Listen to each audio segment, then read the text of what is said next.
আসসালামু আলাইকুম, সবাইকে শুভেচ্ছা সহ আমন্ত্রণ জানাচ্ছি বাংলাভিউ রাতের সংবাদে। সাথে আছি আমি আন্নামা চৌধুরী। প্রথমেই লতিফ ট্রাভেলস সংবাদ শিরোনাম।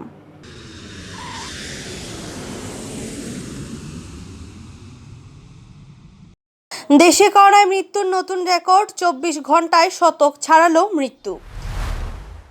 রমজান মাসের প্রথম শুক্রবারে মসজিদে মুসল্লিদের কান্না, করোনা মহামারী থেকে মুক্তির জন্য প্রার্থনা। সিলেটে সবজির দাম লাগামহীন, লকডাউনের প্রভাবে দাম ঊর্ধ্বমুখী, দাবি ব্যবসায়ীদের। সিলেটে একদিনে শতাধিক করোনা আক্রান্ত শনাক্ত, সুস্থ 1.5 শতাধিক, আরও একজনের প্রাণহানি। স্পেনে সান ক্রিস্টোবালে বাংলাদেশি মালিকানাধীন ইউরো বাংলা সুপার শপের উদ্বোধন। এতক্ষণ শুনছিলেন শিরোনাম, এবারে বিস্তারিত। করোনা ভাইরাসে আক্রান্ত হয়ে দেশে গেল 24 ঘন্টায় আরও 101 জনের মৃত্যু হয়েছে। এটি দেশে একদিনে করোনায় সর্বোচ্চ মৃত্যু। এ নিয়ে দেশে করোনা আক্রান্ত হয়ে মোট মৃত্যু বেড়ে দাঁড়ালো 10,182 জনে।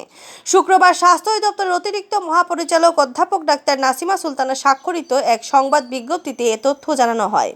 একই সময়ে করোনা আক্রান্ত হিসেবে শনাক্ত হন 4,417 জন। এতে মোট আক্রান্তের সংখ্যা বেড়ে দাঁড়ালো 7,11,779 জনে।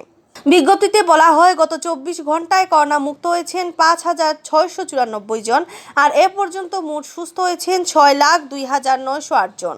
গেল 24 ঘন্টায় দেশের সবকটি ল্যাব মিলিয়ে 18,707 জনের নমুনা সংগ্রহ করা হয়। আগের কয়েকটি মিলিয়ে পরীক্ষা করা হয় 18,906টি নমুনা। এর মধ্যে করোনা শনাক্ত হয়েছে 4,417 জনের। গত 24 ঘন্টায় নমুনা পরীক্ষার তুলনায় শনাক্তের হার 23.36%, আর মোট পরীক্ষার তুলনায় শনাক্তের হার 13.86%। গত 24 ঘন্টায় মারা যাওয়া 101 জনের মধ্যে ঢাকা বিভাগের 59 জন, চট্টগ্রামের 20 জন, রাজশাহীতে 3 জন, খুলনায় 5 জন, বরিশালে 4 জন, সিলেটে 1 জন, রংপুরে 6 জন ও ময়মনসিংহে 3 জন। মৃত 101 জনের মধ্যে পুরুষ 67 জন ও নারী 34 জন। এদের মধ্যে 94 জন হাসপাতালে এবং বাড়িতে 7 জন মারা গেছেন। এ পর্যন্ত মৃত 10,182 জনের মধ্যে পুরুষ 7,566 জন ও নারী 2,616 জন। 2020 সালের 8 মার্চ করোনা ভাইরাসে প্রথম রোগী শনাক্ত হয় এবং এর 10 দিন পর 18 মার্চ করোনা আক্রান্ত হয়ে প্রথম একজনের মৃত্যু হয়।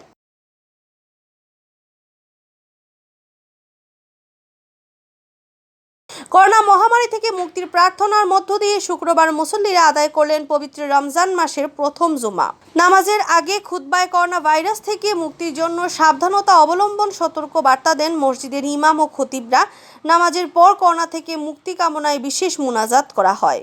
সরকারি নির্দেশনা অনুযায়ী শারীরিক দূরত্ব মেনেই পবিত্র রমজান মাসের প্রথম শুক্রবার মসজিদগুলোতে ছিল মুসল্লিদের উপচে পড়া ভিড়।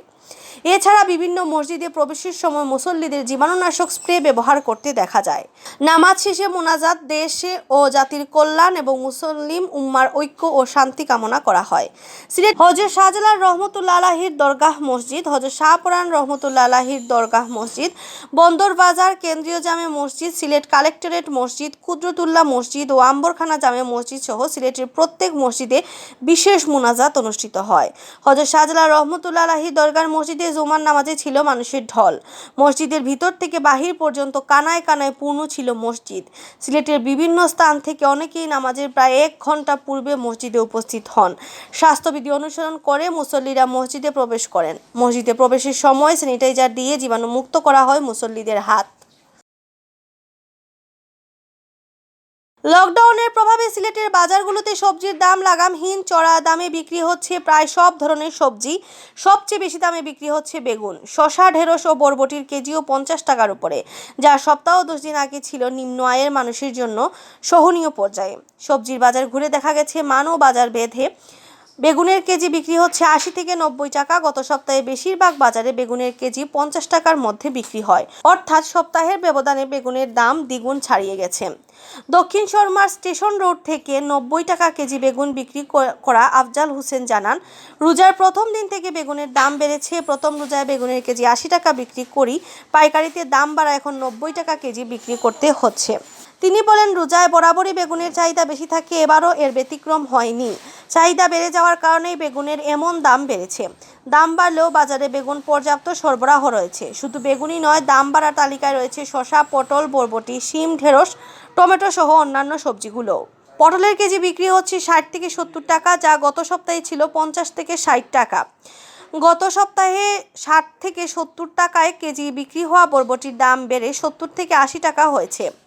ঢেঁড়সের কেজি বিক্রি হচ্ছে 70 থেকে 80 টাকা, যা গত সপ্তাহে ছিল 50 থেকে 60 টাকা। 40 টাকা কেজিতে নেমে আসা শিমের কেজি আবারও 60 টাকায় উঠেছে। 40 থেকে 50 টাকায় পিস বিক্রি হওয়া লাউয়ের দাম বেড়ে গেছে 60 থেকে 70 টাকা। 40 থেকে 50 টাকা কেজি বিক্রি হওয়া ধুন্দুলের দাম বেড়ে 60 থেকে 80 টাকায় বিক্রি হচ্ছে।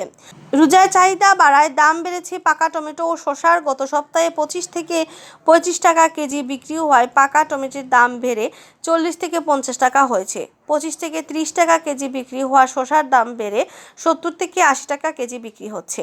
সবজির পাশাপাশি দাম বেড়েছে শাকের। বাজার থেকে এখন শাক এক আটি কিনতে 15 টাকা বা তার বেশি গুনতে হচ্ছে। পালং শাকের আটি বিক্রি হচ্ছে 15 থেকে 20 টাকা। একই দামে বিক্রি হচ্ছে লাল শাক, সবুজ শাক, পাট ও কলমি শাক। পুঁই শাকের আটি বিক্রি হচ্ছে 40 থেকে 50 টাকা। সবজির দাম নিয়ে বিরক্তি প্রকাশ করা নগরীর তালতলায় এক বাসিন্দা রোজা আর লকডাউনের হাতিয়ার করে ব্যবসায়ীরা সবকিছুর দাম বাড়িয়ে দিয়েছে। এই মহামারীর মধ্যেও ব্যবসায়ীদের অনৈতিক কাজ করছে। আল্লাহ এটা সহ্য করবেন না। তবে সবজি ব্যবসায়ীরা বলছেন সবজির দাম এমনিতেই বাড়ছিল, রোজা আর লকডাউনের কারণে দাম আরও বেড়েছে। সিলেট বিভাগে আরও 107 জনের শরীরে করোনা শনাক্ত হয়েছে। সিলেটের 4টি ল্যাবে নমুনা পরীক্ষায় তারা আক্রান্ত হিসাবে শনাক্ত হন। গেল 24 ঘন্টায় বাসা ও হাসপাতালে চিকিৎসা নিয়ে সুস্থ হয়েছেন 153 জন। আর এই সময়ের মধ্যে করোনায় প্রাণহানি হয়েছে আরও একজনের। শুক্রবার দুপুরে সিলেট বিভাগীয় স্বাস্থ্য দপ্তর পরিচালক কার্যালয় থেকে গণমাধ্যমে পাঠানো প্রতিবেদনে এ তথ্য জানানো হয়।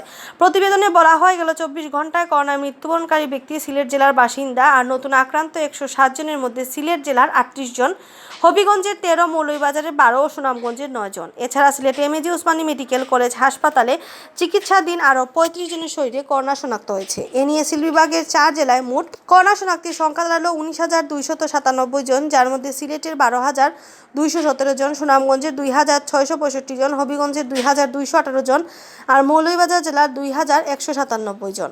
গেল 24 ঘন্টায় সুস্থ হওয়া 150 জনের মধ্যে সিলেট জেলার 108, মৌলভীবাজারের 31 ও হবিগঞ্জের 14 জন। নতুন করে সুস্থ হওয়া ওটাদের নিয়ে এখন পর্যন্ত মোট করোনায় বিভাগীয় সংখ্যা বেড়ে দাঁড়িয়েছে 17,297 জনে, যার মধ্যে সিলেট জেলার 10,976 জন আর সুনামগঞ্জের 2,554 জন, হবিগঞ্জের 1,776 জন, মৌলভীবাজারের 1,700 জন। অপরদিকে করোনায় মোট প্রাণহানির সংখ্যা বেড়ে দাঁড়িয়েছে 309। এর মধ্যে সিলেটের 239, সুনামগঞ্জের 26, হবিগঞ্জের 18 আর মৌলভীবাজারের 26 জন। এদিকে স্বাস্থ্য দপ্তরের তথ্য অনুযায়ী গত 24 ঘন্টায় করোনা আক্রান্ত হয়ে হাসপাতালে ভর্তি আছেন 8 জন, আর 7 জনই সিলেটে আর মৌলভীবাজারে 1 জন।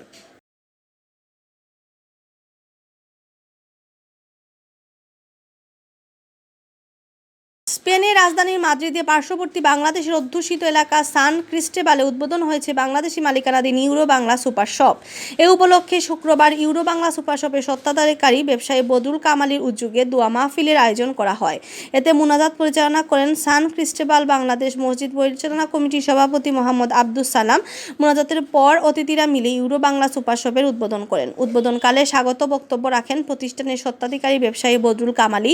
তিনি বলেন, আপনাদের সার্বিক সহযোগিতা ছাড়া এই প্রতিষ্ঠান চালানো যাবে না। প্রবাসী বাংলাদেশিদের কথা চিন্তা করে এই ব্যবসা প্রতিষ্ঠান চালু করেছি। বাংলাদেশি শাকসবজি সহ সব ধরনের নিত্য প্রয়োজনীয় সামগ্রী এখানে পাওয়া যাবে।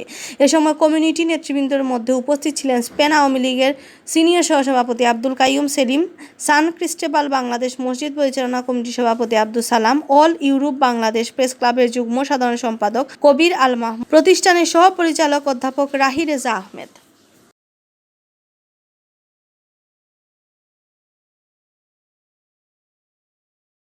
এতক্ষণ শুনছিলেন বাংলাভিউ রাতের সংবাদ। রাত 11টায় প্রচারিত হবে সিলেটের আঞ্চলিক ভাষায় সংবাদ।